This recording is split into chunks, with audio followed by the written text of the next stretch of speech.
Today I would like to tell you the difference between traditional therapy and the NeuroMovement method. Please take a few minutes to listen. It is worth it, and in the end you will understand why the lessons are worth the money. The body as a mechanical model. In many traditional therapies, the body is seen as a mechanical model. This makes sense because from birth on, we are confronted with gravity. So we learn from an early age that if we want to move something, be it our own body or an object, we have to use force. And we find that the more force we use, the bigger or stronger the movement. This often even applies to the use of our voice or our emotions. The louder, the stronger the reaction. Whether then this turns out the way we want it is a different matter. So, the mechanical model is important and omnipresent. It is a source of experience and information for our nervous system. If we view the body as a mechanical model, we see that this model can be repaired if something is broken. This is the case for broken bones, for example. These can be repaired and they probably heal more or less to their original stage. And there are situations where therapy is just the thing. However, if we look at a child with special needs, the situation is different. We cannot heal functions that have never been formed. We need to start with what is. We need to create the functions. The same applies for brain functions that have been lost due to stroke or brain trauma. And this is where our plastic brain comes into play. The NeuroMovement method, NeuroMovement, is a learning method. And of course, so is the Feldenkrais method, the Neuro Horizons experiential movement method, and others. None of them is therapy. This is why we have students and not patients. The method uses the principles of neuroplasticity. This holistic approach enables the brain to create new neural connections that open up incredible opportunities for learning and help to grow beyond current limitations.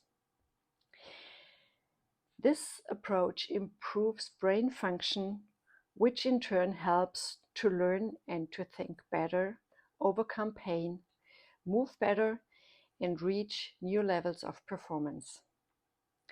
Leading neuroscientists such as Michael Merzenich or Norman Deutsch validate the method and highly recommend it.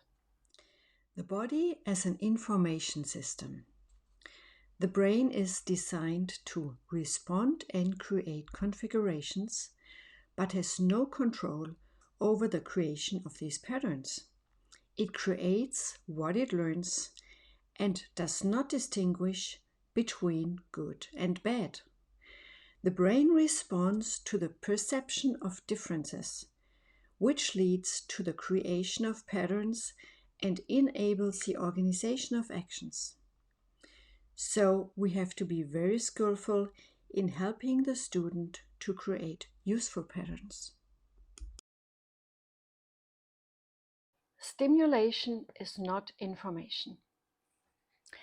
As an example of how sensitively, slowly, and with the utmost attention a practitioner must work to support his student in forming new, desirable connections in the brain, is that stimulation alone is not information for the brain. Stimulation only becomes information when a difference is perceived. In order to perceive differences, we must proceed very slowly, gently, and precisely. We must pay attention to what we feel as we move so that our student can perceive even the smallest differences, connections, and changes, and thus has the chance to learn what he cannot learn by himself due to his condition. Anat Banyel has formulated the 9 essentials. They form the basis of our work, and their application is essential for success. These are movement with attention to what you feel, slow, variations, subtlety, enthusiasm, flexible goals, the learning switch, imagination and dreams, awareness. Honest internalization of the understanding of movement. We practitioners, be it ABM, Neuro Horizons, or Feldenkrais, learn the method during many hundreds of hours that we spend on the ground and learn movements like a baby learns them from the very beginning.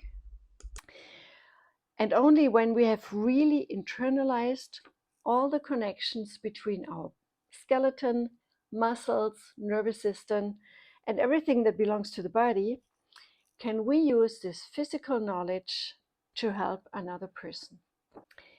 Detailed descriptions of the 9 essentials can be found on Anat Banyel's homepage as well as on mine. I have them in German, and many other practitioners have them on their page as well. Also, Anat Banyel has written a book called Kids Beyond Limits, where she describes these essentials and how to use them in your daily life with your special needs child. I highly recommend reading it, and it is translated in many different languages. A NeuroMovement practitioner will not ask a person to do what he cannot, because if he could, he would.